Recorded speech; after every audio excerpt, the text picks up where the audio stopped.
Take you krabasi ano sheng. Masa pemba ano sheng. Begadoti ano sheng. Natampum fui ala. Suriname altijd dichtbij, je sap vato. In Meati, Srana.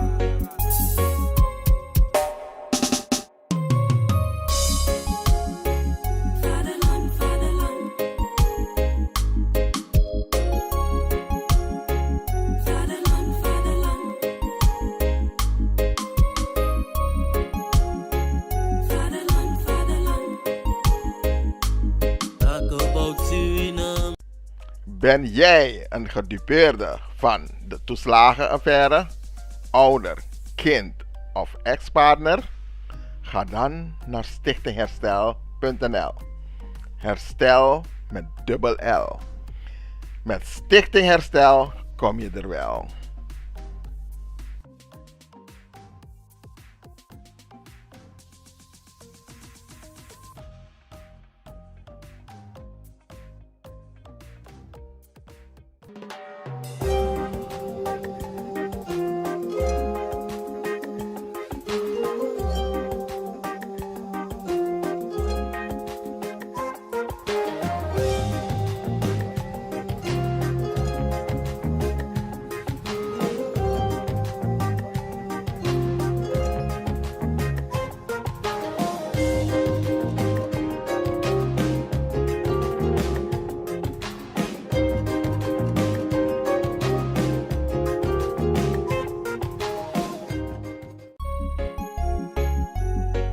Suriname altijd dichtbij, je sap vato.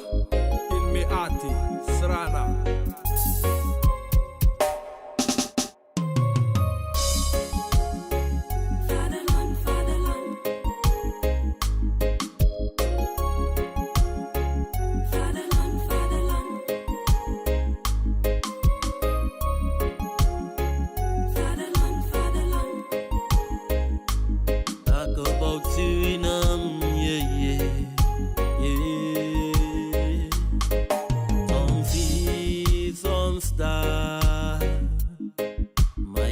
Suriname, misa fetigi mama Srana, was de eer van de vader, vaderland. Suriname is mijn vaderland, yeah. Vaderland.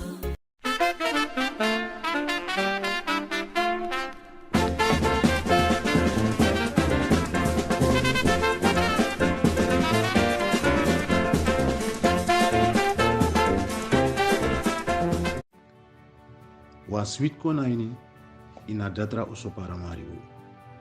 Dis na presi pe you kan kong di ala datra siki. Den datra funu ekna dei nanga neti di ala yu datra sorgo. Aprese opo mofoneti ina weekend nanga lat neti. Te anutu hi srefi tawe ko nanga egi siki wagi komitio. Te abon fanuru, you kan kara concluti 1 to 4.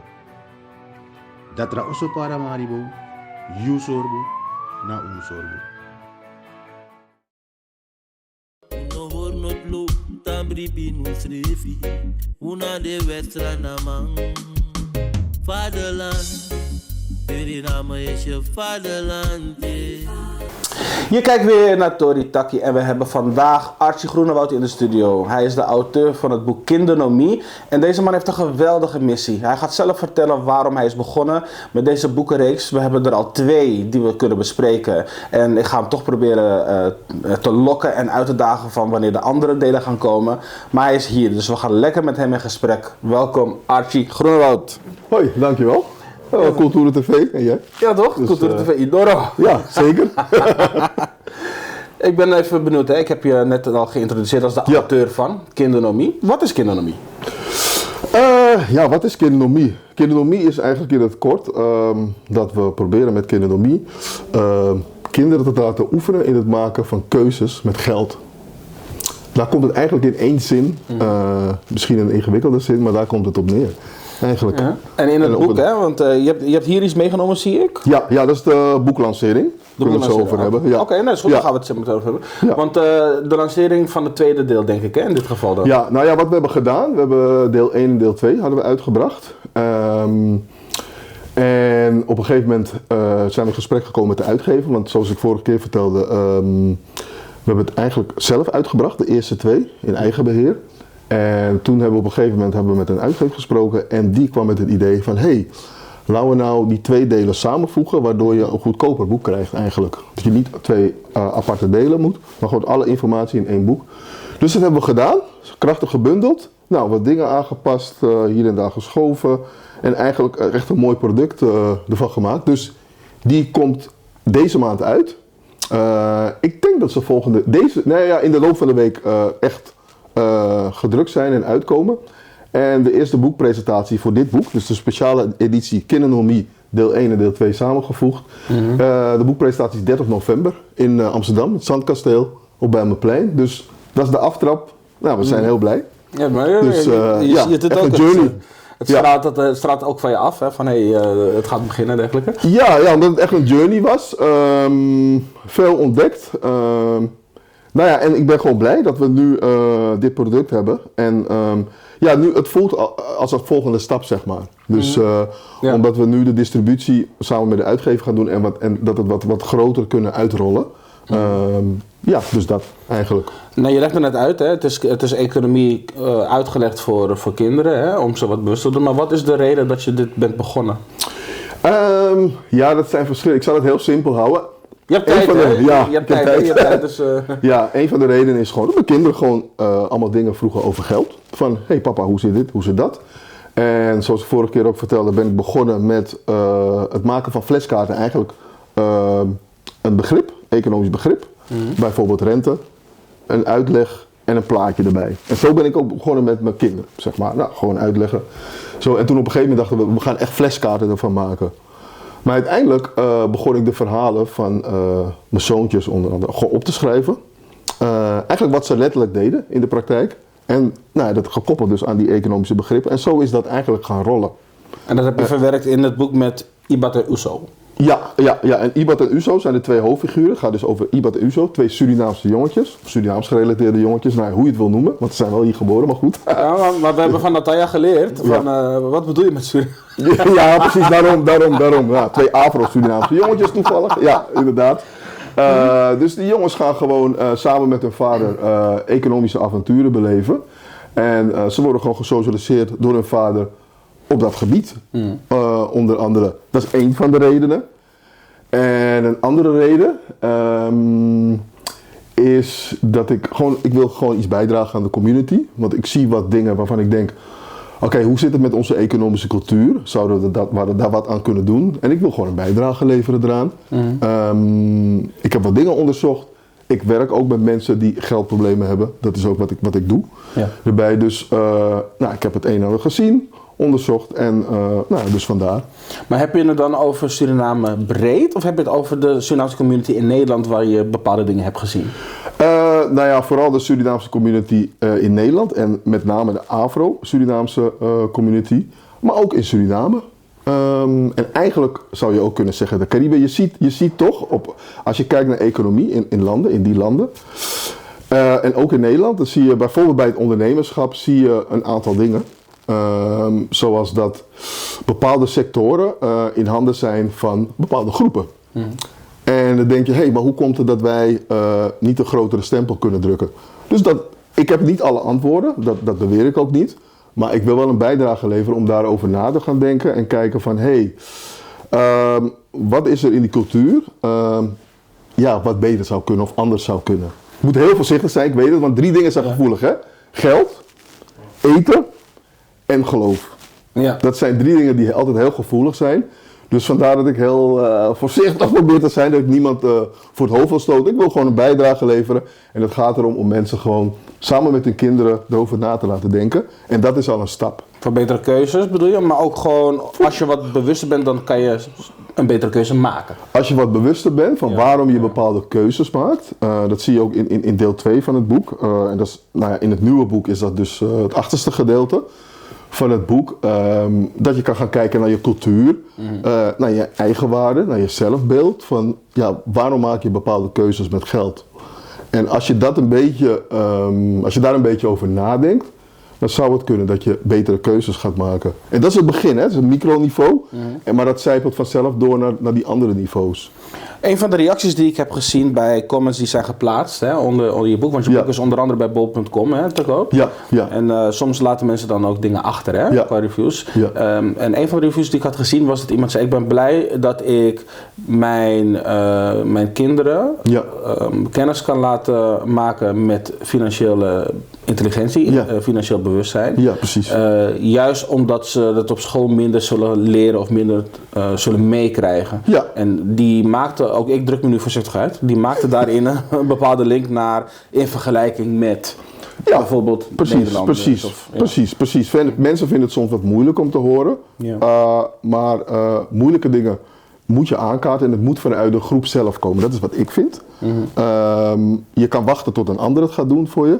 Of je kan gewoon dingen zelf aankaarten. Hey, kunnen we daar niet wat dieper naar gaan kijken? What's happening? En wat is jouw visie daarop? Hoe komt het dat we... ik beperk me nu even tot de Surinaamse gemeenschap. Hè? Hoe komt het dat wij daarin misschien... Ik zeg misschien. Misschien hè. Dat wij daarin misschien in de ontwikkeling en in het stukje bewustwording wat meer uitdagingen hebben. Nou, ik ben nog bezig met het onderzoeken. Ik heb wel een aantal dingen ontdekt. Wat je dus ziet bij andere groepen. Ik kan ze nog niet allemaal opnoemen, maar ik kan een paar opnoemen. Bijvoorbeeld dat ze eigen leen- of banksysteem hebben.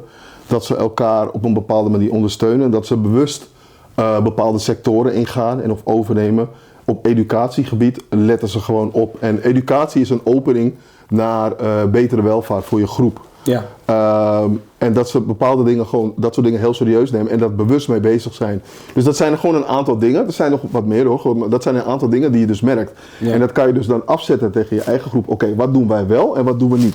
Nou, we hebben een aantal goede dingen. Maar wat zijn dingen die we ietsje beter zouden kunnen doen? Dus zo kan je tegen elkaar afzetten. En dan kan je gewoon kijken, misschien moeten we daarnaar kijken. En ik zeg altijd voorzichtig, misschien.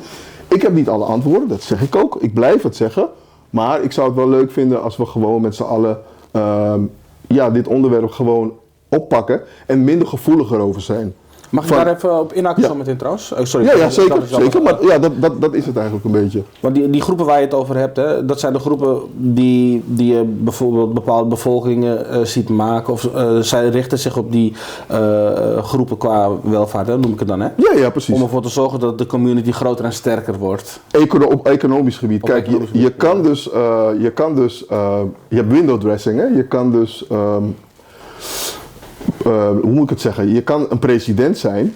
Een president kan een afro-president zijn. Laat me dat zeggen. Maar dat wil niet zeggen dat jij de macht hebt. Want de macht zit altijd bij de mensen die de economie in handen hebben. Ja. Dus dat is het stukje wat ik denk. Ja, weet je, neem het onder de loep. Bespreek het gewoon. En wees niet zo gevoelig erover. En kijk gewoon, wat zou je wel kunnen doen en wat niet. En natuurlijk, we hebben een aantal sterke eigenschappen. Want ik zie dus dat er heel veel... creativiteit en ondernemerschap is bij ons wel. Alleen dat stukje om net dat volgende leveltje, dus schaalvergroting en bepaalde sectoren, bijvoorbeeld gewoon concreet, want ik zal het concreet maken, want soms praat ik wat vaag. Concreet, bankensector. Je bent financieel of niet, hè? Ja, bankensector, financiële sector. Ja. Maar daar zit gewoon, die sleutels zitten daar. Dus, bij de banksector? Bijvoorbeeld, dat is een van de voorbeelden. Er zijn meer, maar dat is een van de voorbeelden. Dus ik denk dat je daar serieus naar zou kunnen kijken. En bedoel je dan dat bepaalde financiële systemen of bankaire systemen bewust complex worden gemaakt, zodat het moeilijker is om daarin te duiken? Nou, weet ik niet. Misschien heb je als groep je niet voldoende ermee bezig gehouden. Dat zou kunnen. Dat zou een conclusie kunnen zijn. Maar goed, het is nog niet helemaal uitgekristalliseerd, want dat stukje heb ik niet concreet onderzocht. Want dat vragen mensen dan ook. Ja, maar heb je het onderzocht? Nee, dat heb ik niet. Maar ik zie wel iets gebeuren al tijdens mijn opvoeding en nu. Ook in gezinnen begint het al. Ja, en dat probeer ik dan in die boekjes op een leuke, laagdrempelige manier.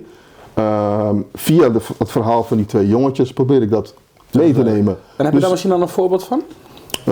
Van zo'n situatie die je dan zeg maar verwerkt hebt in het boek, waarin die 2 jongens dat met elkaar bespreken bijvoorbeeld? Nou, dat bespreken ze niet, maar wat die jongens gewoon concreet doen is, ze gaan bijvoorbeeld tuinen schoonmaken.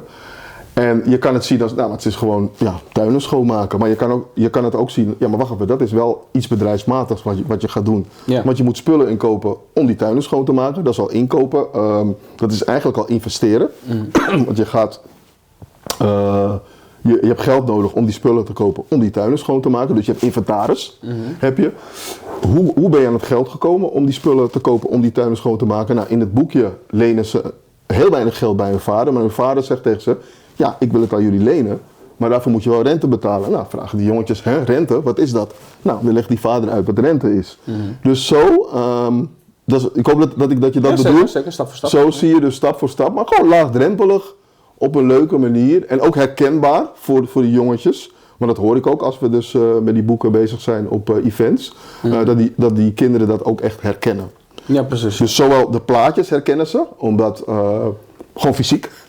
Fysiek hij lijkt op mij. Ja, maar ook die verhalen. Ook die verhalen. Want de link die ik dan vervolgens wil leggen vanuit deze stap is... Wat herken je op het moment dat mensen zijn opgegroeid? Hè? Ze zijn dus volwassen en ze hebben die kennis gemist. Of die ontwikkeling daarin gemist. Waardoor ze dus ook in een... want je coacht ze ook gewoon los van de boeken die je schrijft. Ook weer heel gevoelig. Kijk, soms zie je dat generaties lang de problemen zijn met geld. Het begint al bij grootvader, grootmoeder. Het gaat door op moeder, kind. Dus je ziet gewoon in die hele lijn dat er problemen zijn op het gebied van financiën. Dus die relatie met geld, er is iets niet in orde. En ik weet niet waar je het moet oppakken. Eigenlijk moet je ja, weet je, dus dat is dus het moeilijke. Nou ja, dit is een begin. Dit is dus een begin, maar je moet al jong, moet je niet bang zijn voor het onderwerp en moet je dat gewoon met die kinderen gaan bespreken. En daarom hebben we ook in die boekjes, hebben we om de zoveel pagina's, hebben we gewoon een vraag gesteld aan de kinderen over de stof. Of soms een open vraag die wel met de stof te maken heeft. En het is een open vraag zodat ze gaan nadenken over het onderwerp of wat ze gelezen hebben. En dan kan je zelf bepaalde gedachten erover vormen. En dan ga je er ook echt concreet mee bezig in plaats van gewoon lezen, leuk verhaaltje. Nee, maar je moet er echt over na gaan denken. En dat is dus wat je probeert aan te wakkeren, zeg maar. En wat zijn dan keuzes die volwassenen binnen onze community maken die financieel gezien beter zouden kunnen? Dat vind ik een hele enge. Dat is nou een hele enge vraag. Ja, maar het komt echt van, je maakt keuzes omdat je bepaalde kennis gemist hebt. Nou, dat is een hele enge vraag. We kunnen het hebben over hoe je met geld omgaat qua sparen bijvoorbeeld, hè? Nou ja, kijk, dat is het, hè. Het is niet alleen maar sparen, het is... laat me het zo zeggen, maar dat heeft niet alleen maar met de Surinaamse community te maken. Bijvoorbeeld leaseauto's, dat private lease bijvoorbeeld, op salarissen waarvan je denkt, er is 40% van je salaris gaat bijvoorbeeld naar zo'n leaseauto. Nou, waarom doe je dat? Je wil een bepaald beeld naar buiten laten zien. Dat heeft te maken met je zelfbeeld. Wat is er dan met je zelfbeeld aan de hand? Dat je denkt dat je dat nodig hebt om je zelfbeeld op te krikken. Of je dat dus in de vingers snijdt. Ja, en heb je geduld. Je kan ook ergens naar een doel toe werken. Van oké, ik snap het, misschien wil je dat. Maar misschien ben je er nog niet klaar voor. Dus je moet dan een soort coaching hebben, zeg maar. Als je niet van kleins af aan al een bepaalde manier van kijken naar geld mee hebt gekregen. Dus ik hoop dat ik de vraag beantwoord, want soms raak ik hem even kwijt. Want ik kan... Over dit onderwerp kan ik helemaal door. Maar je haalt hier nu aan dat de keuzes die men financieel maakt een diepere oorzaak hebben op emotioneel vlak. Kan, of cultureel vlak. Het kan ook in de cultuur dat er bepaalde dingen zijn. Je ziet in bepaalde culturen dat er ook een soort wedloop is. Ook bijvoorbeeld met trouwerijen. Dat ze heel erg tegen elkaar opbieden en hele gekke keuzes gaan maken. Ik zeg niet dat het goed of fout is. Ik zeg alleen, het is wel goed om erover na te denken. En zeker bij ons, bepaalde dingen. Omdat dan moet ik meteen denken natuurlijk aan feestjes. We houden van feesten en we zijn niet schuw om bedragen uit te geven van feesten waar je ook een auto voor zou kunnen kopen, bij wijze van spreken. Ja, maar dat kan. Als het kan, en het is financieel op lange termijn, kan het. En ook daarna is het nog in orde. Is het niet, dan is er niks aan de hand. Dus als je het kan missen, kan je het missen. Ja, precies. Ik zeg niet dat het goed of fout is. Alleen, het is wel iets om naar te kijken. Dat je een bepaalde gedragingen in de cultuur, of subcultuur moet ik altijd zeggen. Want de cultuur is groot. Maar binnen cultuur heb je altijd subculturen. En je hebt gewoon subculturen die gewoon bepaalde keuzes maken. Dan denk ik, dat zou je onder de loep kunnen nemen, zeg ik heel voorzichtig. Ja, kijk, ik ga het wel zeggen zoals het is. Kijk, Kijk, ik niet. Nee, maar jij mag. Maar, ja. Bij de Hindoestaanse cultuur, het is iedereen weet dat de Hindoestaanse cultuur, ze zijn goed met geld. Ze weten het goed te managen en misschien ook wat te investeren. Ze werken er ook hard voor. Ja. Dat weten we allemaal. Ja, wat kan jij daarover zeggen? Of wat is jouw visie daarop? Van wat daar gebeurt waardoor het wat meer ontwikkeld is, om het maar even zo te noemen, in vergelijking met bijvoorbeeld andere bevolkingsgroepen? Nou, dat vind ik een moeilijke. Ik noemde net een aantal dingen op dat ik heb gekeken, of ik ben aan het kijken, want het is natuurlijk nog niet afgerond, dat is voor andere delen, wat er eigenlijk gebeurt. En je ziet gewoon een aantal dingen binnen die cultuur die gewoon op orde zijn op dat gebied, op dat stukje. En zoals ik net zei, bijvoorbeeld educatie en het richten op bepaalde, hoe zeg je dat, bepaalde sectoren. En bewust, kijk, vind je het niet opvallend dat in sommige steden bepaalde snackbarren altijd naar een bepaalde groep gaan? Ja, zeker. Ja, nou, dat kan een bewuste strategie zijn. Dus ik denk dat het bewustzijn over dat soort dingen wat groter zou kunnen zijn. Of, weet je? Maar hoe komt het dat telkens die groep dat heeft? Ja. Dus ik heb John Williams laatst horen zeggen in een interview. Ja, er zijn dus toch systemen of dingen binnen de cultuur. Cultuur noem ik het. Dingen die je langere tijd doet is voor mij gewoon cultuur. Die gewoon helpen erbij. Dus het is dus gewoon, weet je, het is gewoon een soort race in de maatschappij qua economie. En ik denk dat wij een stapje meer kunnen. Ik denk dat we, weet je, en het begint al jong en op een laagdrempelige manier. Dus vandaar dat kindernomie. En los van dat jij je ervaringen deelt in het boek, ben ik ook benieuwd. Hè? Wat zijn nou de eerste stappen die we zouden moeten nemen, naar jouw idee, kunnen nemen, Ja. Om net even wat meer know-how op te bouwen op dit gebied? Nou ja, concreet denk ik, kindernomie is een stukje daarvan. Weet je, gewoon met kinderen gewoon en het echt over financiën gaan hebben in huis. En eigenlijk wat je hoopt is dat anderen aansluiten, want ik kan het niet alleen, hè? Dit is gewoon een bijdrage van mij. En eigenlijk hoop je dat ook andere entiteiten binnen onze community, dat die ook dit stukje oppakken. Bijvoorbeeld iemand die op de beurs werkt, dat die zegt, ik kan een programma ontwikkelen waardoor mensen veel meer inzicht krijgen in wat het is soms heel schimmig. Ook op educatief gebied, wat ik zei, dat je ook op andere sectoren gaat richten. Kijk, ik ga een voorbeeld geven. Als je ziet dat mensen binnen die community vooral met sport en entertainment financieel boven de rest uitstijgen, dan gaan die jongetjes vanzelf alleen maar daarnaar kijken. En als je het wat meer divers maakt, laat me het zo zeggen. Diversificeren bedoel ik. Ja, diversificeren. Ja, ik kwam niet uit het woord, sorry. Je wilde je hulplijn inschakelen. Ja, ik wilde mijn hulplijn inschakelen. Nee, maar precies. Maar dat zou wat handiger, weet je, want die jongetjes die kijken gewoon naar wat gebeurt er binnen die community en waar kan ik me mee vereenzelvigen. En als je alleen met een sporter kan vereenzelvigen, ja, dan denk je, maar dat is de weg naar succes. Terwijl er zijn meerdere wegen. En ik denk dat je dan veel breder gaat en dat je ook in andere sectoren, financieel als groep, wat beter eruit kan komen. Laat ik het even dan op mezelf betrekken. Ik wil mijn financiële intelligentie gaan ontwikkelen. Ik wil het gaan verhogen.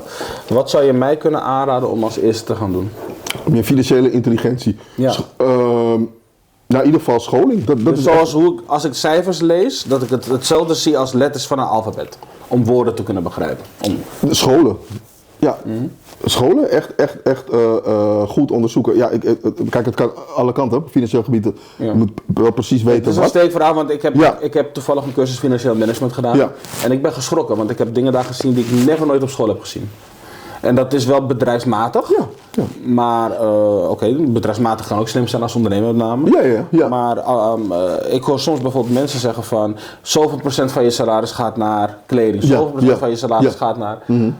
Die kennis, die is niet vanzelfsprekend, want dat komt niet in schoolboeken voor. Nee, maar daarom, dat klopt. Kijk, wat ik doe bijvoorbeeld, ik help mensen met hun financiën. En dat doe ik echt budgetcoaching gewoon. Heel simpel, laagdrempelig. We maken gewoon een budgetplaatje. En dan ga je gewoon identificeren wat er gebeurt eigenlijk. En daarop kan je mensen dus coachen. Alleen, dit is net als verslaving, het is best wel hardnekkig. Hè? Dus bepaalde gedragingen, het is niet zomaar af te leren. Dus je moet echt mensen coachen en echt ermee aan de slag. En het er echt over hebben en kijken, wat ik altijd zeg, naar het zelfbeeld. Van, eigenlijk is het ook een soort psychologie, sociologie zeg maar. Ja. Van wat zit erachter, waarom je dit zo belangrijk vindt. Maar dat doe je dus in die budgetcoaching en daar heb je het dan over. Maar dat wil niet zeggen dat dat meteen de heilige graal is. Maar het is wel een goed begin om daarmee te beginnen. Ja. Dus. En als ik dan toch zo vrij mag zijn, stel je voor iemand met een modaal inkomen, welke adviezen zou je geven aan zo'n persoon om dat modale inkomen op een bepaalde manier in te richten? Om ervoor te zorgen dat je financieel stabiel bent.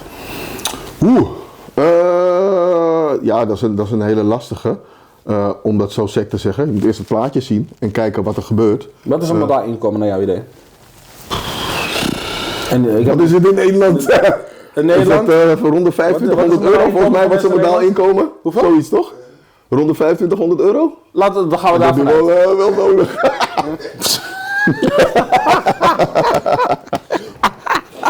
Ja. Oké, ja. Maar bij die kinderen gaan we niet zo ver nog, hè? Maar goed, oké. Nee, maar ik hoor je praten toch en ik wil dat mensen zien waarom het belangrijk is om... dan gaan zij wel die boeken kopen voor die kinderen. Ja, nou ja, wat je dan kan doen is kijken wat het percentage is wat je aan wat uitgeeft. Exact, daar wil ik naartoe. Maar die cijfers heb je volgens mij ook bij Nibud volgens mij. Ja, ik weet niet of ze... Ja, ik ben het niet altijd eens maar met die cijfers. Ik ben het niet altijd... Maar... In ieder geval, het is een start dat je kijkt naar het plaatje en kijkt welk percentage gaat waar naartoe. Want ik heb het over onze mensen nu, hè? Ja. Want Nibud is niet gericht op onze mensen. Ik bedoel, wij geven al meer uit om te koken voor als tante langskomt of als oom langskomt. Daar is geen rekening mee gehouden bij de budget, toch? Nee, maar klopt. Maar dat zeg ik, dus financiën is zo gevoelig dat je niet kan zeggen je doet het fout, maar dat je het erover moet hebben. Ja. En dat je ernaar moet kijken.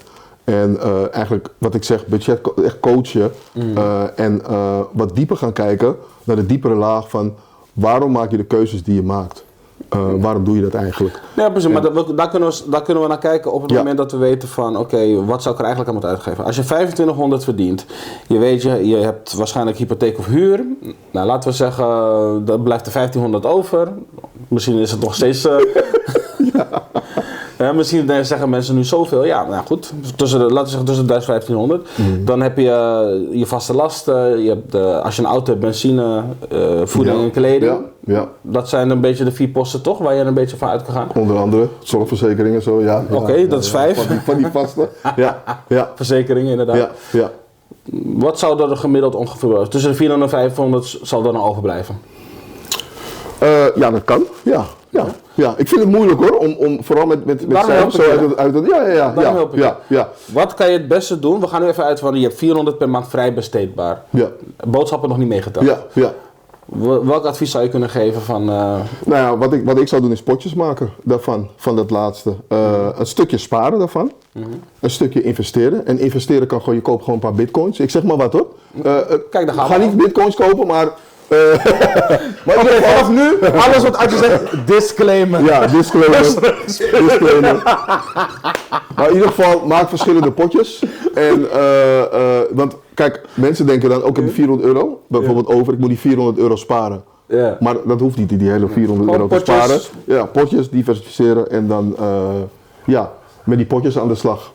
En met investeren, nu zeg je bitcoin, maar het kan ook een andere koers. Ja, het kan ook een andere. Dus daarom iets wat geld voor jou kan opleveren. Ja, iets wat geld kan opleveren, inderdaad. Dat hebben we ook in Kindernomie, in het boekje. Hebben de jongens gewoon laagdrempelig. De jongens hebben een beetje geld en moeten van hun vader in het boekje potjes maken.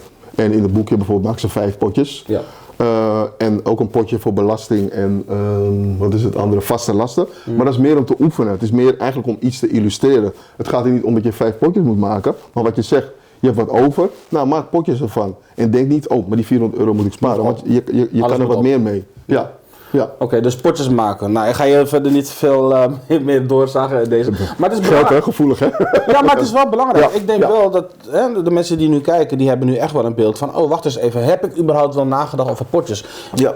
De meeste mensen zullen zeggen, ja, maar ik spaar. Ja, precies. Maar sparen is niet... Of ze zeggen, ik spaar tijdelijk, want ik heb dat doel en als het bereikt is, dan kan ik stoppen met Ja, sparen. precies. Maar het voordeel van die potjes, wat ik je dus nu hoor zeggen, is dus dat je jezelf altijd kan dragen en dat je het dus niet elders hoeft te halen. Nee, precies. En bovendien, als het goed is, komt die volgende maand komt er nog weer wat vrij. Dus dan kan je die potjes aanvullen. Of weet je, dus het is niet zo dat het 1 keer is.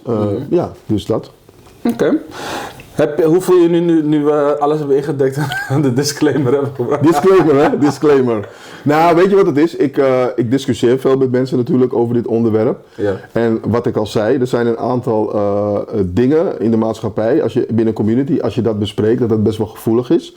Dus je moet het gewoon op een bepaalde manier aanvliegen om mensen wel gemotiveerd. Kijk, je wil mensen coachen en motiveren en niet jouw ideeën opdringen of opleggen. Je wil gewoon dat mensen gaan nadenken over bepaalde dingen. Dat vind ik gewoon belangrijk. Niet spelen dat you know it all. En dat is het. Ik weet wel veel. Maar goed, het gaat niet om mij. Het gaat erom dat je iemand gewoon wat mee wil geven. Ja, dat heb je zeker goed gedaan. Dus dat is het eigenlijk. Die ervaring die jij nu hebt. Kijk, ik weet dat het niets met het boek te maken heeft, maar het komt er wel vandaan. Jouw kennis die je op jonge leeftijd kinderen al wegwijs in wil maken. En er zijn genoeg volwassenen die... de toeslagenaffaire is natuurlijk niet... het is nog van dit jaar. Ja. Er zijn mensen die hier baat bij hebben. En dan wil ik die ervaring die ik duidelijk bij je merk, die wil ik dan ook een podium geven. Ja. Ja. Maar als je er ongemakkelijk bij voelt, dan mijn excuus, want dat is natuurlijk ook weer niet de bedoeling. Nee. Ja. Tot slot, je wilde nog de lancering benoemen, want... Ja, die lancering is, kijk, we kunnen deze laten zien. Is natuurlijk 30 november in het Zandkasteel op Bijlmerplein om 3 uur. Is echt de lancering van Kindernomie, de special edition. Uitgebracht met uitgeverij Sampresan, Surinaamse uitgeverij ook nog. We houden het binnen de community. Dus we houden het binnen de community. Natalia zal blij met je zijn. Ja, toch? Dat is de aftrap. En we hebben 25 januari ook in de OBA, dus OBA bij mijn plein hebben we. En zo gaan we een aantal steden af. Maar we hebben ook in Zaandam en we zijn bezig met Groningen en Rotterdam. Dus zo zijn we bezig om dit te lanceren. Dus we zijn klein begonnen met die 2 eerste boekjes, zeg maar. Nu samengevoegd en we proberen dat uit te rollen. En het is voor alle kinderen, maar in het bijzonder Surinaamse kinderen, Afro-Surinaamse kinderen. Nou. Maar het is voor alle kinderen. Dus. Mooie man, City. Dan wil ik je alvast heel veel succes wensen bij de lancering. Heel veel plezier ook, want je mag ook genieten van het werk dat je neerzet en dergelijke. Ja, ik geniet ook, maar ik moet meer genieten. Ja, dat hoor ik van sommigen. Ja. Van sommige mensen, je moet wat meer vieren. Dan wil ik blij erachter. Ja, want kijk, als je weet toch, als je een nieuw doel hebt behaald, dan heb je meteen weer nog andere doelen. Maar dat klopt. Zeker. Je moet wat meer stilstaan. Hé, maar we zijn al zo ver gekomen. Dus ja, dat klopt. Ja, nee, maar ik ben blij met wat je doet. Het is belangrijk voor de community en ik wens je ook heel veel succes erbij. Voor de mensen die jou vandaag hebben leren kennen, waar kunnen ze je volgen? Ze kunnen me volgen. Ja, dat vergeet ik nog te zeggen. Dat onze website is zo goed als af. Is eigenlijk al af. Dus ik hoop dat die volgende week echt online is. Kindernomie.nl. Gewoon kindernomie.nl. Heel simpel. En op die website hebben we leuke spelletjes voor kinderen. En we proberen dus informatie mee te geven over financiën. Er zijn een aantal mensen die ondersteunen. Dus we hebben een groepje. En kindernomie.nl.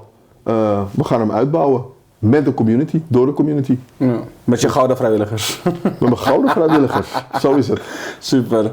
Dankjewel, heel veel succes nogmaals. En als je wat nieuws hebt, laat ons weten. Ja, bedankt Cultura TV. Tuurlijk, zo zijn we, want dit is onze manier om bij te dragen.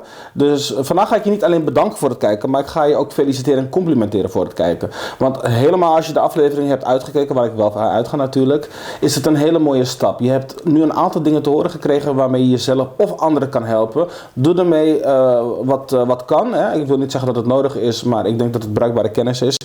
Op deze manier kunnen wij de community helpen groter te worden, sterker te worden en dat we minder afhankelijk zijn van anderen. En ik denk dat wij dat nodig hebben. Ik sta ervoor. Kindernomie, Archie Groenewoud was vandaag hier. Bedankt nogmaals, gecomplimenteerd nogmaals en tot de volgende keer bij Tori Taki.